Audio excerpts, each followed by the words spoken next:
I hope that this is making sense. It makes sense in my head, but it may not be translating very well. Okay.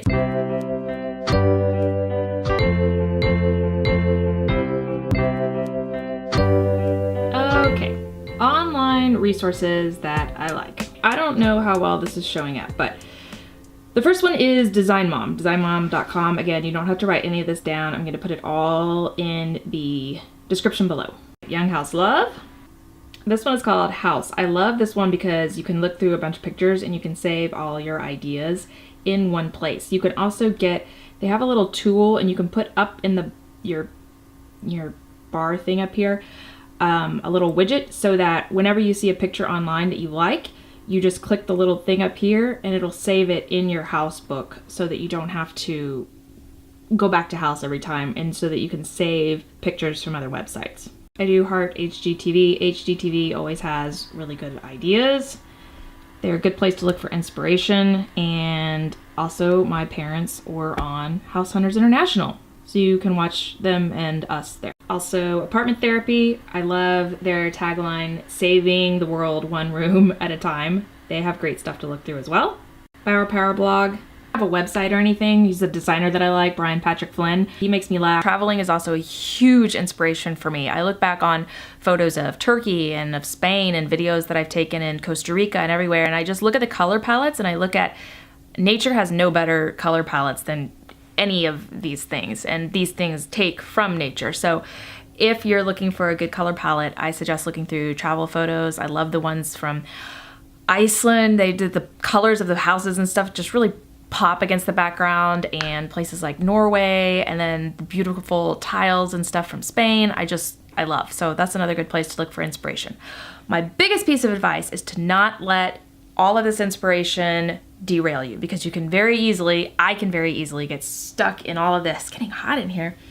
And trying to figure out who I am or what style you want. At some point, you're gonna see a pattern emerge. You're gonna see a pattern in all the photos that you like, whether it be a color, whether it be a texture, whether it be a style. I've done all the tests. I've done all the BuzzFeed quizzes on, like what style I am. It's still hot in here. Texas in the winter, it's like 60 degrees. Okay. I've done all of those tests, and I'm always, you're never one thing. Rustic farmhouse, eclectic, and transition. You're not just bohemian or whatever. So I just throw that out. I look for colors that I like, again, textures that I like, and if there's any kind of two things that are going together that I like, or any kind of gallery wall that I like, the bigger ideas. Okay, so back to House. HOUZZ. I go up here to Your House, which is where I have all of my idea books and such. And you could tell my style immediately because there is even an idea book called Black Wall. Then I have another one over here called Dining Room. So on the Black Wall one, the black wall, here's a black wall. Chalkboard paint I don't want to do because I don't want to be dusting that up all the time. You can start to see a theme here, well obviously in the black wall, but also of just pure white things popping off, of wood. There's a lot of wood in my pictures. There's some, it's kind of funky. It's not like perfectly put together. These are put up there with tape. I don't know if you can see that, but I love it to look just kind of, I don't know, not completely polished. There's some red color in here, some pink color. You can see wood again, wood again. All right, that's it for the black wall. And then over here in Dining Room, let's see what we have here. Let's zoom out just a little bit. This used to be my idea, was to put some built-ins in the back of the dining room so that we could put all the books there, put all the games and all of the...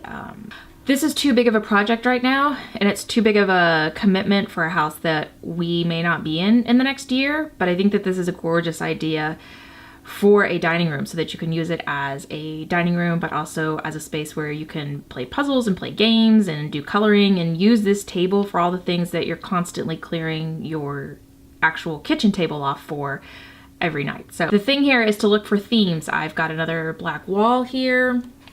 I've got wood, wood, wood. There's some reds again in this. Again, some frames popping off of a dark wall, wood console, a little bit of color over here. Start to see kind of a theme here, hopefully, if this isn't too I've never taken a video of the computer before, so I don't know how it's actually going to look. Very simplistic table setting. There's a black wall again, a black wall again. These chairs are armless. I've noticed in all of these, the chairs do not have arms. Tell I like the glass pendant light fixtures. There's glass, glass, glass, glass, glass. And this red color, this yellow color. Here's a yellow over here. Oh, I can't see that. Let's see, zoom out. Color here, the yellow color here. And more white. Good. Has a colorful rug down here. You can see a lot of reds and pinks. I think this one is Young House Love. I don't know if it's their current house or their old house, but another theme in all these is a very kind of reddish, pinkish, yellowish, bluish. There's definitely going to be color involved. Even in when you look at these books, you can see all of the color up here. You get the idea. When you start tagging pictures, you're gonna see themes that start to emerge. You can tell this is when I wanted to do the built-ins and make it kind of like a library. Forever ago, and I actually painted our wall that color. I'll see if I can find a picture of it. So these are very old. I've been doing this for a very long time, but you get the idea. I apologize if this is all over the place and hard to follow my process. Maybe I'll make a more streamlined V2 of this next year or later, but for now it's a very raw process and this is my first time doing it and I'm just having fun walking you through it. So I hope it's making sense. If it doesn't, you can always reach out to me, info@parentswho.com, or instant message me, DM me, whatever the kids, and I will be happy to answer any questions that you have. Talk to you next time.